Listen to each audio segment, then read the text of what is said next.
more splendid than men.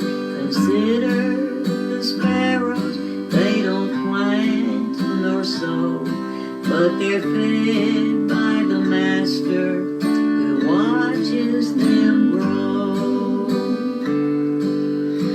We have a heavenly Father above, with eyes full of mercy and a heart full of love. He really cares when your head is bowed low. Consider the lilies, and then you will know.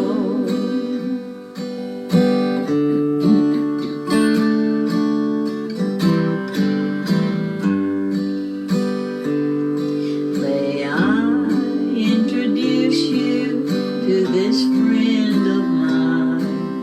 He hangs out the stars, tells the sun when to shine.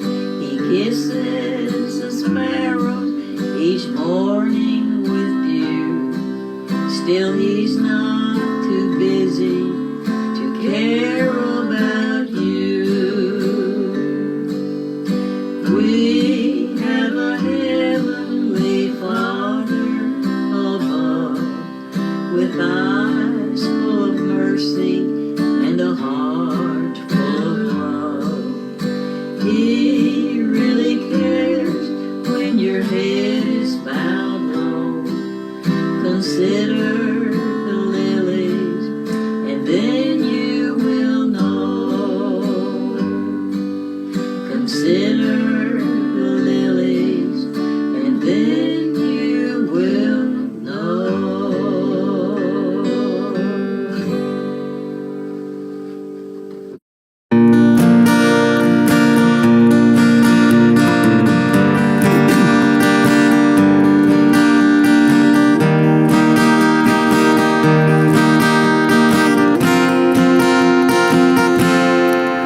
I'm tired of just the same old thing, tradition led in your name.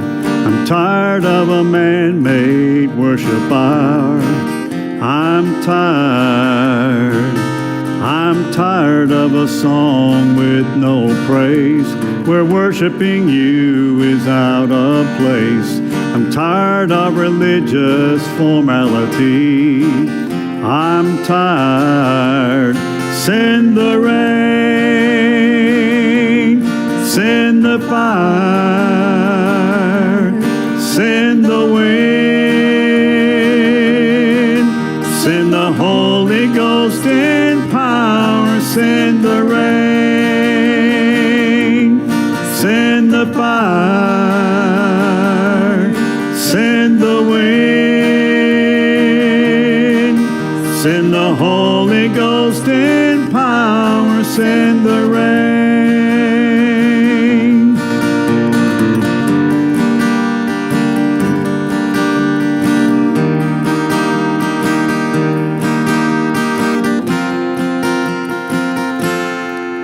We're ready for revival, oh Lord. We're ready to walk through that door. We're ready, Lord, oh let it pour. We're ready, Lord. We're ready, Lord, enough is enough. We're ready to drink from your cup. We're ready, Lord, oh fill us up. We're ready, Lord, send the rain, send the fire, send the wind, send the Holy Ghost in power, send the rain, send the fire, send the wind, send the Holy Ghost in power, send the rain, send the fire, send the wind, send the Holy Ghost in power, send the rain. Amen.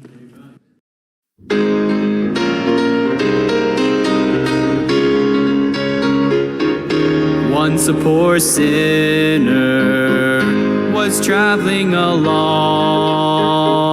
He was weary and tired, so heavy laden, tattered and torn. Then he cried for mercy. Could somebody help me?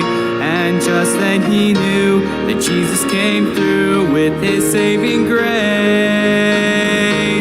Covered by mercy, cleansed by the flow. Though my sins were scarlet, Jesus washed them whiter than snow. There on the cross he took my place. When he cried, it's finished, the sin that was paid. Now I am free, forever saved. Mercy met grace.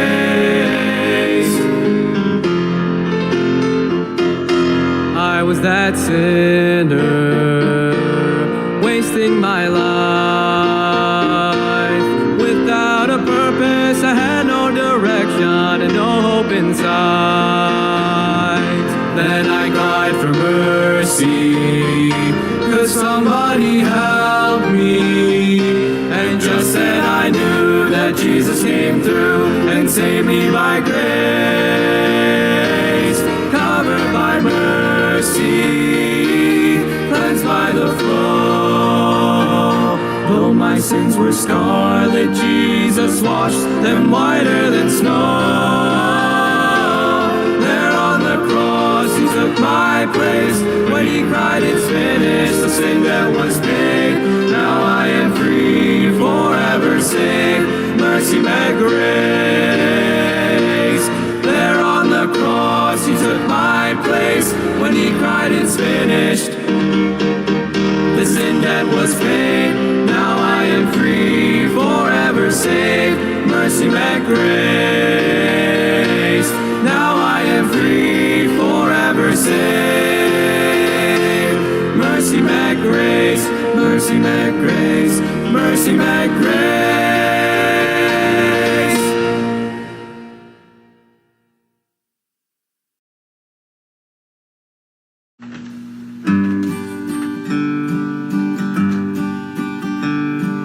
Tempted and tried, we're all made to wonder why it should be thus all the day long.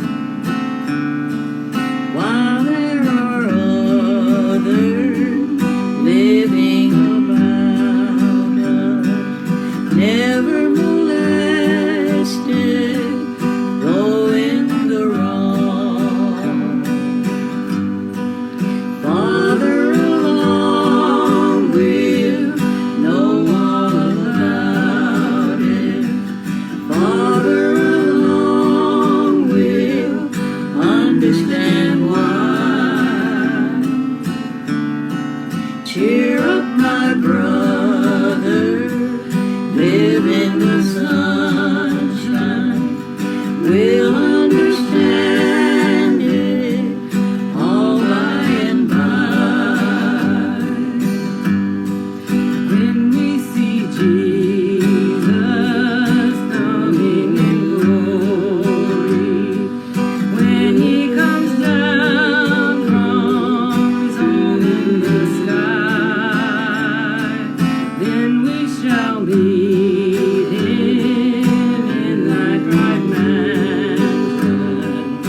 grace appeared the hour I first believed. When we've been there 10,000 years, bright shining as the sun, we've no less days to sing God's praise than when we first begun.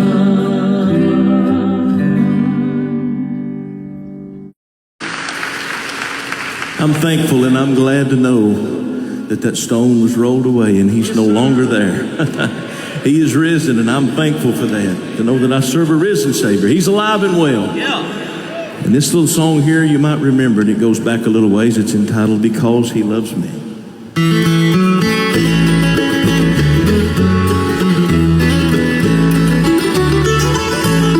On a hill called Calvary, Jesus my Lord suffered for me, carried the cross all the way, my sins to atone. Then they nailed him to the cross, great was the pain and the loss, he suffered it all, because he loved me. Because he loved me, my Savior died on the cross, was crucified. No greater love my mortal man has ever been known. Oh, praise his dear name, he loves me so. Now I am his, he's mine, I know. He suffered it all because he loved me.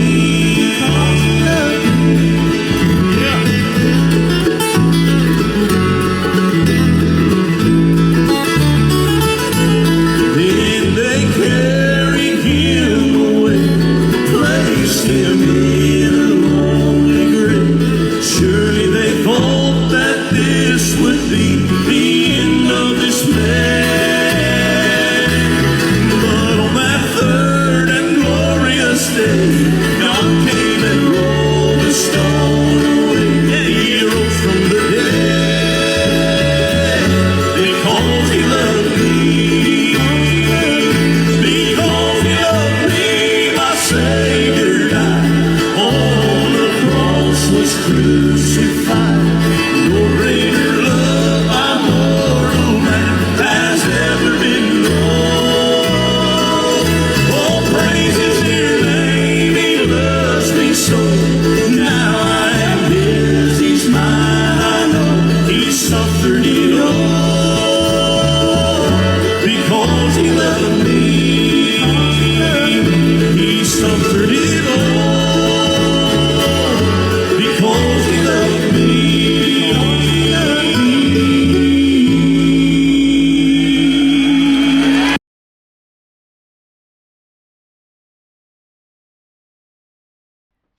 Okay, so magandang tanghali po sa lahat, mga minamahal, at sa mga ating pong mga kapatiran na masugid pong sumusubaybay po dito sa ating Daily Load of Benefits broadcast, a daily reminder of God's faithfulness and mercy.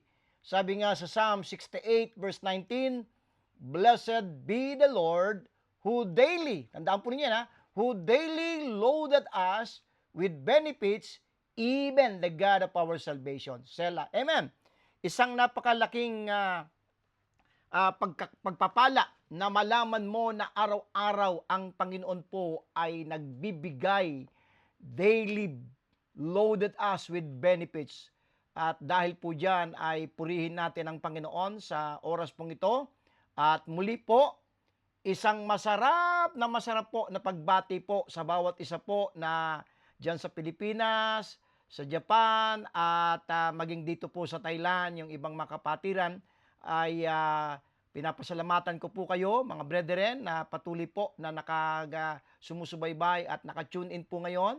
Mga ibang mga kamanggagawa sa Panginoon at mga believers sa iba't ibang local churches. At ang tanging layunin po lamang po natin dito po ay maging pagpapala po sa body of Christ. Pagdating po sa mga bagay po na pag-encourage, pag-edify po ng mga believers. At yan po ang tanging layunin po ng inyong lingkod. So, ngayong tanghali po ay nagpapatuloy po tayo dito po sa ating series of lessons on paradoxes in the Bible. At bago po tayo magpasimula, ay manalangin tayo ngayong oras pong ito. Dakilang Diyos na makapangyarihan po sa lahat, maraming pong salamat muli sa pribilehiyo na ibinigay niyo po sa amin, na muli po kami po ay mag-aaral ng inyong salita. At ang aking panalangin, dakilang Ama, na kayo po patuloy ang maggabay sa amin, magpatnubay sa oras pong ito, at punuin niyo po kami ng mga benepisyo ng inyong mga salita. At ito po ang magbigay sa amin ng encouragement, magbigay sa amin ng kalakasan, Panginoon, para sa inyong gawain, dakilang Diyos. Salamat po. Kami po ay nagpupuri at nagpapasalamat sa tanging pangalan ni Jesus. Amen at amen. So, magpapatuloy po tayo.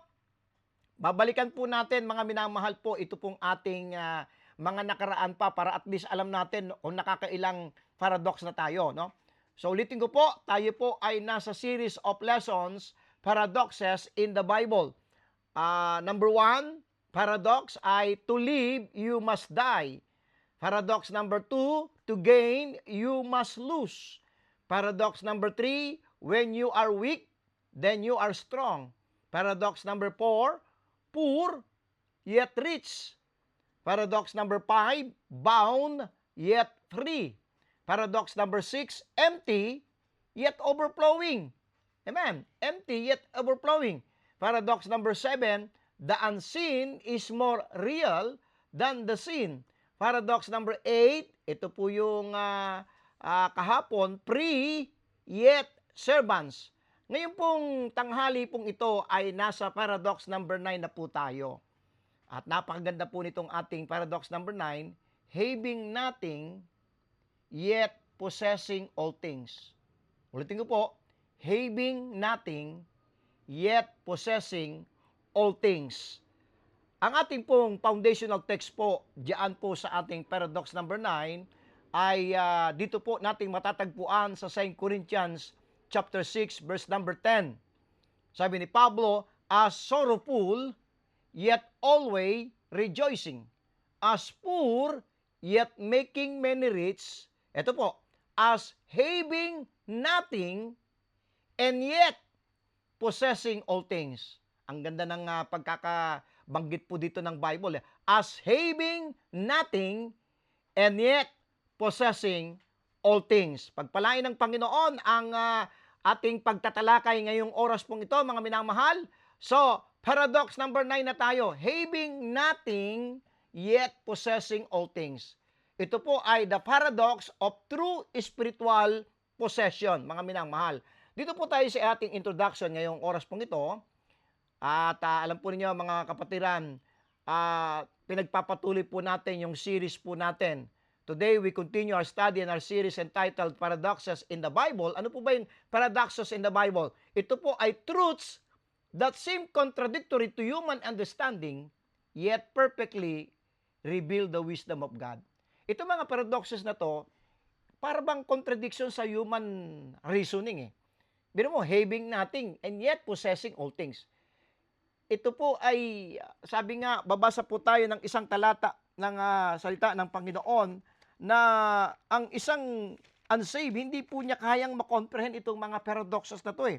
Sapagkat ang sabi po sa 1 Corinthians chapter 2, buksan po natin sa 1 Corinthians chapter 2 po muli ang ating mga Bible, buksan po natin. Sabi niya sa verse 14, but the natural man receiveth not the things of the Spirit of God, for they are foolishness unto him, neither can he know them, because they are spiritually discerned. Ito pong mga bagay na to ay kailangan ikaw ay isang spiritual para maunawaan mo itong mga paradoxes na to, no?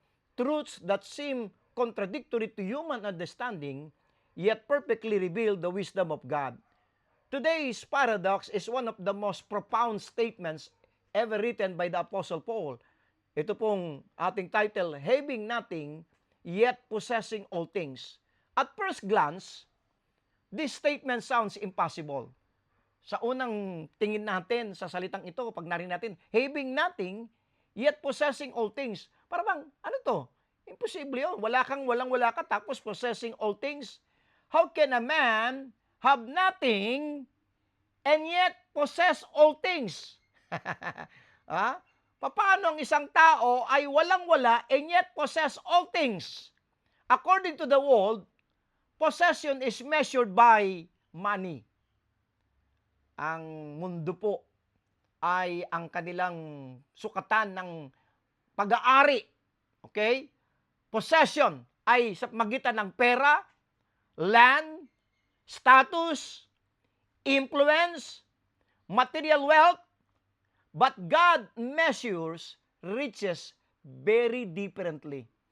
Yung mundo talaga, yan yung kanilang sukatan eh. Pera, marami kang lupain, yung magandang status mo sa buhay, may influence ka, material wealth.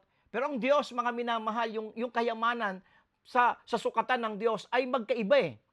Today, we will discover that a believer may possess little in this world and yet, be spiritually richer than kings. Amen. Bagamat tayo po ng mga mananampalataya ni Jesus ay hindi po marangya, okay? Hindi po extravagant ang ating pamumuhay and yet, mas mayaman pa tayo sa hari sa mundong ito. At yan po yung ating paradox number 9, having nothing yet possessing all things. Dumako tayo sa first point ng ating paradox number 9. Paul appeared to have nothing. Paul's earthly condition often look miserable. Kung titingnan po natin yung buhay ni Apostol Pablo, okay? Mapapahiya yung mga prosperity gospel eh. Yung mga big shot ng mga churches eh. Pagka tiningnan natin yung kondisyon, yung buhay ni Apostol Pablo. Buksan po natin ang ating mga Bible sa 2 Corinthians chapter 11. 2 Corinthians chapter 11. 2 Corinthians chapter 11 po. Basahin po natin itong 2 Corinthians chapter 11 verse 23. Sabi po sa verse 23, babasahin ko na po, verse 23, are they ministers of Christ? I speak as a fool. I am more in labors, more abundant, in stripes, above measure, in prisons, more frequent, in depths of the Jews 5 times received I 40 stripes, save one. Thrice was I beaten with rods, once was I stoned, thrice I suffered shipwreck, a night and a day I have been in the deep, in journeyings often, in perils of waters, in perils of robbers, in perils by mine own countrymen, in perils by the heathen, in perils in the city, in perils in the wilderness, in perils in the sea, in perils among false brethren, in weariness and painfulness, in watching often, in hunger and thirst, in fasting often, in cold and nakedness. Yan po yung kondisyon po ni Pablo nung siya po ay nabubuhay bilang apostol ni Kristo. He experienced imprisonments, persecutions, hunger, beatings, shipwrecks, rejections, and poverty. Paul appeared to have nothing eh. Pag titingnan po natin eh, walang-wala po siya eh. Paul was not surrounded by earthly luxury. From a worldly perspective, Paul looked poor and empty. Sa human perspective, sa worldly perspective, si Apostol Pablo ay mahirap at walang-wala, no? Ito po yung paradox dito eh. A believer may look poor outwardly while being rich inwardly. Amen. The world judges by appearance. Ito po ang kagandahan sa ating Diyos. God judges by eternal reality. Amen. Dumako po tayo sa point number 2 po. The believer possesses Christ. The greatest possession of the believer is not gold. It is Christ Himself. Amen. Amen. Paul said, "For to me to live is Christ," according to Philippians 1:21. When a believer has Christ, ito po, when a believer has Christ, he has salvation, eternal life, forgiveness, peace with God, and heavenly inheritance. Amen. Yan po yung meron po sa iyo, kapatid. Kung ikaw ay saved, mananampalataya ni Kristo, salvation, eternal life, forgiveness, peace with God, and heavenly inheritance. Ito po yung paradox dito sa ating point number 2. The person who has Christ possesses more than the person who owns the world.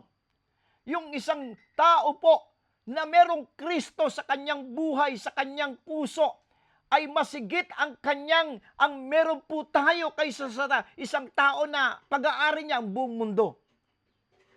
Sapagkat sabi ni Kristo, Jesus said, "For what is a man profited if he shall gain the whole world and lose his own soul?" Amen. Let's go to point number 3 po. Believers are heirs of God. Tayo po ay tagapagmana po, mga minamahal. Sabi sa Romans chapter 8 verse 17, and if children, then heirs of God, and joint heirs with Christ. Yan po yung ating posisyon. Okay? Sa harapan ng Diyos.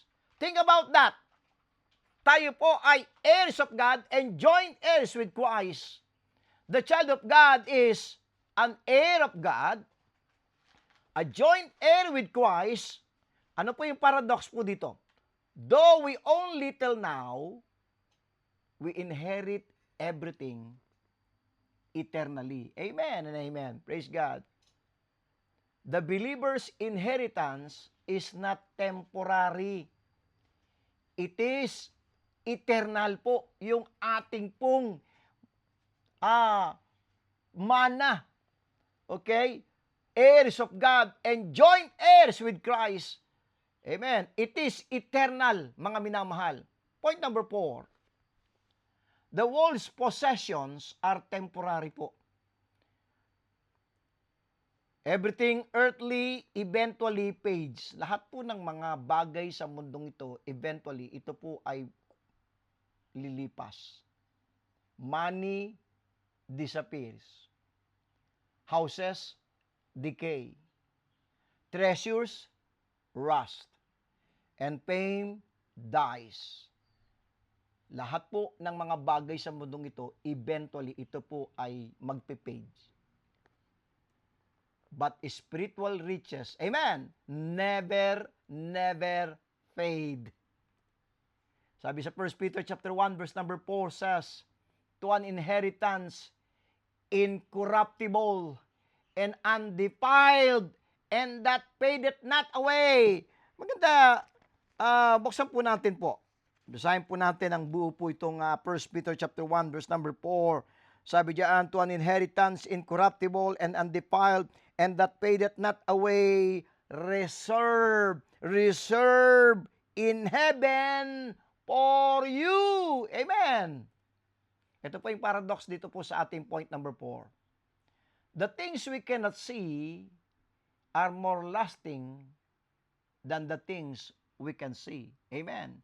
Yung mga bagay na nakikita natin, okay, yung mga bagay na hindi natin nakikita, yun yung more lasting sa mga bagay na nakikita ng ating mata. The world chases temporary treasure. Alam niyo, pinaghihirapan, pinagpapaguran at hinahanap. Ang focus ng mundong ito ay mga temporary treasure. The believer lives for eternal treasure. Tayo po, alam niyo kung saan po ang ating, kaya nga sabi nga ni Pablo sa Colossians chapter 3, okay, "Set your affection on things above, not on the things of the earth, because the believer lives for eternal treasure." Amen. Point number 5, believers possess all things through Christ. Nung sinabi na Pablo na having nothing, yet possessing all things, lahat ng ito, yung possess all things, ito po ay dahil kay Kristo, through Christ. Paul says elsewhere, all things are yours. Why?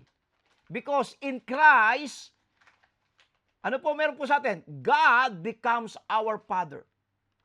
Heaven becomes our home, and eternal life becomes our future. Amen. Yan po yung meron sa atin, kapatid. Minsan, dapat imbes na ini-enjoy natin yung buhay natin bilang anak ng Diyos, bilang mananampalataya ni Kristo, nakakalimutan natin yung itong paradox number 9, having nothing, maaring kulang sa mga material, maaring kinukulang ka sa pinansyal, pero tandaan mo, because in Christ, God becomes our Father, heaven becomes our home, and eternal life becomes our future. Grace becomes our supplies. Sabi ng Bible, but my God shall supply all our needs according to His riches and glory. Grace becomes our supplies. And thank God, ang Diyos po, yung biyaya ng Diyos, mga kapatid, hindi po ito magkukulang araw-araw sa ating buhay. Ano yung paradox po dito sa point number 5 natin? The believer may lack earthly ownership, yet possess eternal riches. Kanino? Through Christ. Amen. The believers possess all things through Christ. Point number 6. True possession is not ownership. By the way, yung true possession, hindi po ito pagmamayari. It is relationship. The world says, you are what you own. Pero ang sabi ng Bible, you belong to Christ. Amen. We belong to Christ. A billionaire without Christ is spiritually bankrupt. A poor believer with Christ is eternally rich. Kaya itong paradox natin, having nothing, yet possessing all things. Ito po yung paradox dito sa point number 6 po natin. Real riches are relational, not material. Tandaan po natin, yung tunay na kayamanan ay hindi po yung pagmamayari, anong meron sa'yo, ano yung na-accumulate mo na material possession sa mundo, kundi ano yung kalagayan mo sa harapan ng Diyos? Ano yung relationship mo sa ating Panginoon, Jesucristo? Because real riches are relational, not material. Amen. Point number 7. Paul's life proved this paradox. Ito pong buhay po ni Pablo, pinatunayan po niya po itong paradox na to eh. Having nothing, yet possessing all things. Paul possessed no earthly kingdom. Kaya, mga kayang manggagawa ko sa Panginoon, huwag na ninyong ambisyoning magtayo ng kaharian dito sa mundong ito. Ha? Ka-majority ng mga big shot nagtatayo ng kingdom Ha? Kahit nga sa among mga rightly dividers may mga nagtatayo ng earthly kingdom Ha? May mga naghahari-harian kinokontrol yung mga ilang mga nasa ilalim ng mga pastor Pero si Paul, no earthly kingdom possess no earthly kingdom. Paul possess no palace. And Paul possess no fortune. Mga minamahal. Yet through Christ, he possess, dahil sa kay Kristo, ano yung meron kay Pablo? Peace in prison. Kaya nga, tinan po natin sa Acts chapter 16 po. Tinan po natin, ano meron kay Pablo? Peace in prison. Tinan po sa Acts chapter 16, na kahit na sa kaligitnaan ng ganong kalagayan po, na sila po ay nakakulong, tinan po natin, maganda basahin po natin, mga minamahal, para po magbigay po sa atin po ng encouragement. Okay? Basahin mo natin, taasin mo natin sa verse 22. Okay? Verse 22. Acts 16:22.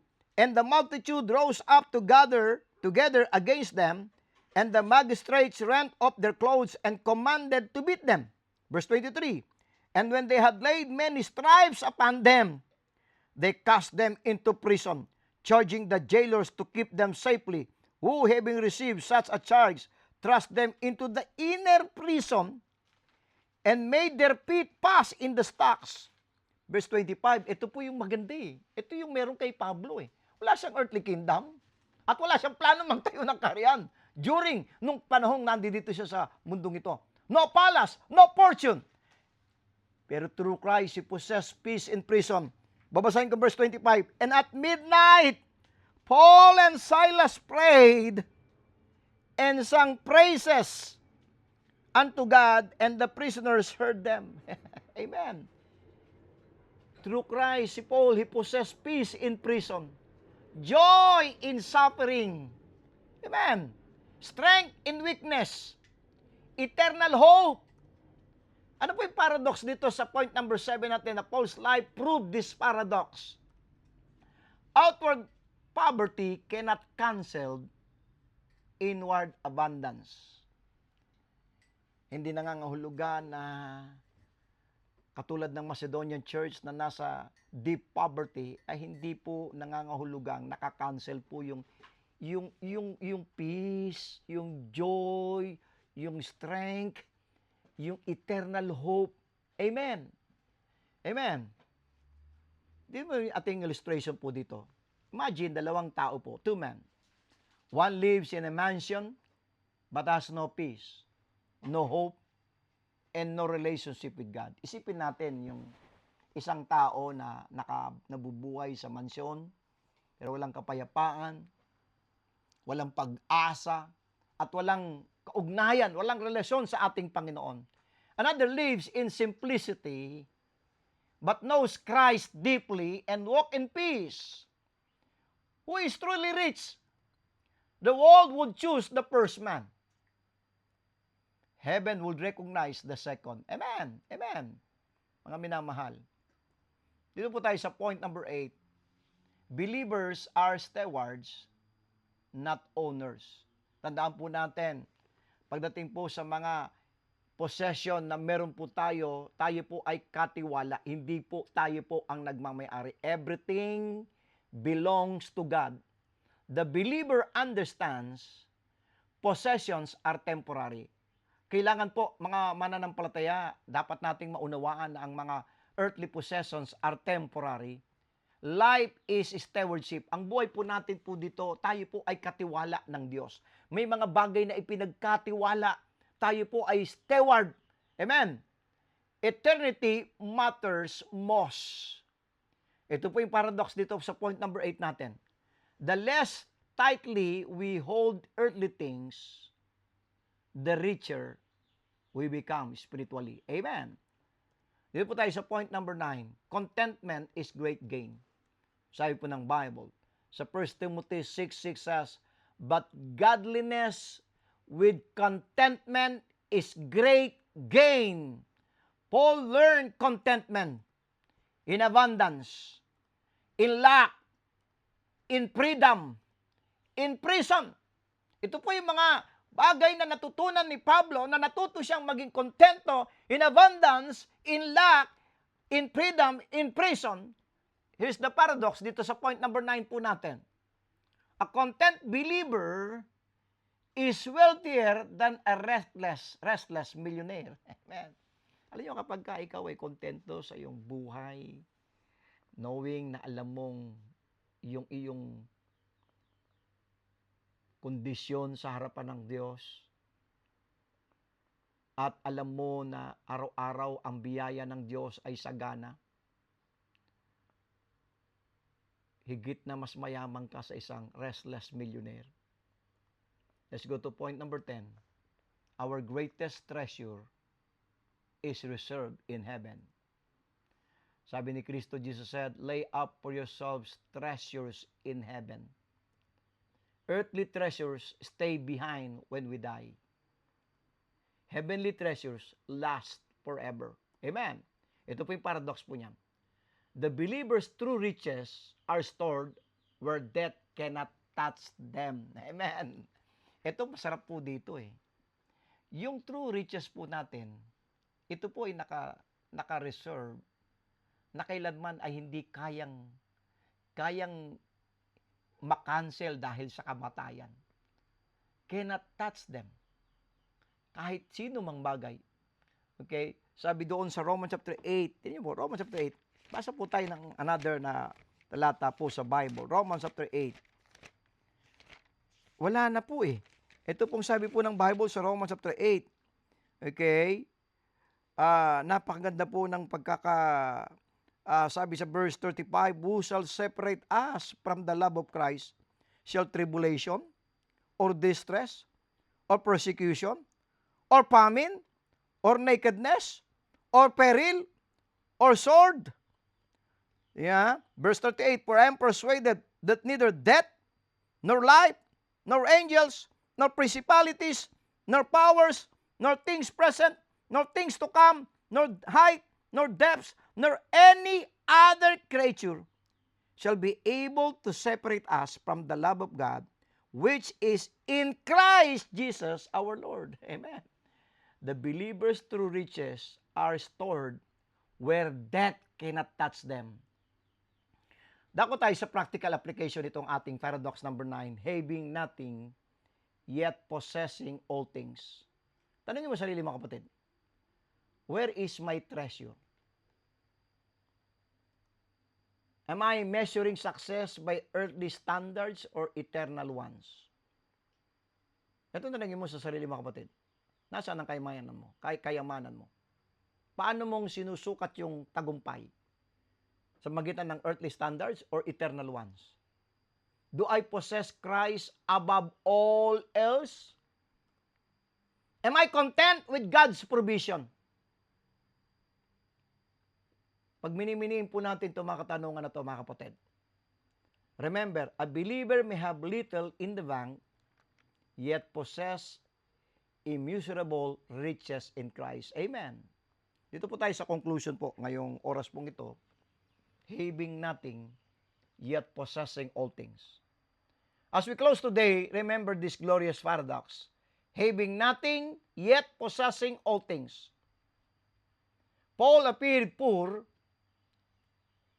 yet he possessed Christ. He lacked earthly luxury, yet he possessed eternal riches. The world measures wealth by accumulation. Gaano na bang napundar mo, naipon mo? Ganon mini-measure ang kayamanan ng mundo eh. God measures wealth by relationship with Him. Amen. If you have Christ, ito po, you possess eternal life, forgiveness, peace, hope, heaven, and eternal inheritance. Ulitin ko po ito.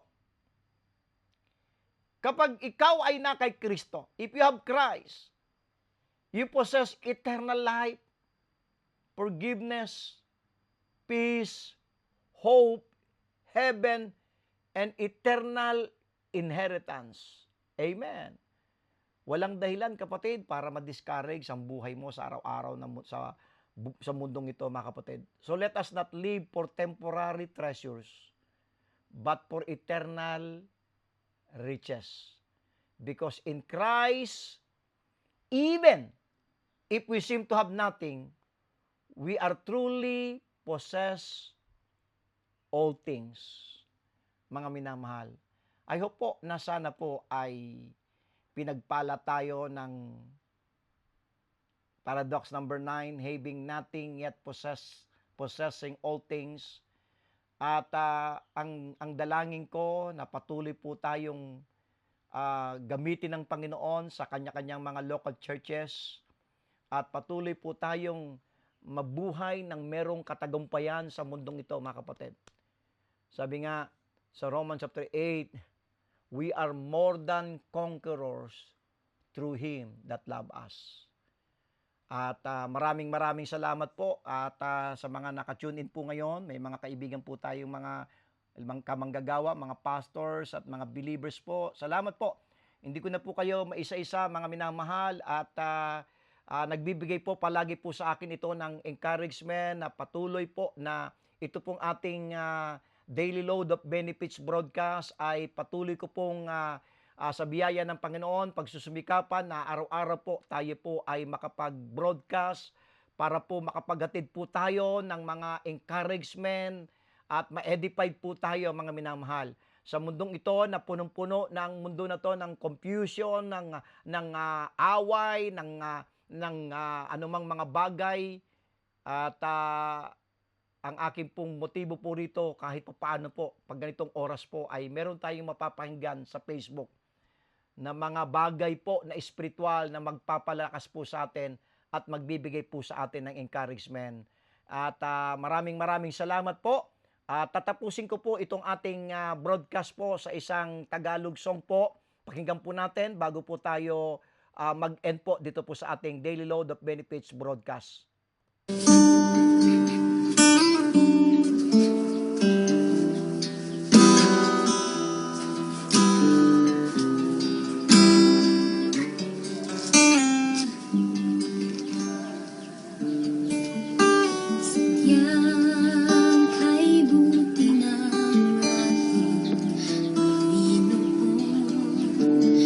Tatapat sa habang panahon,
Again.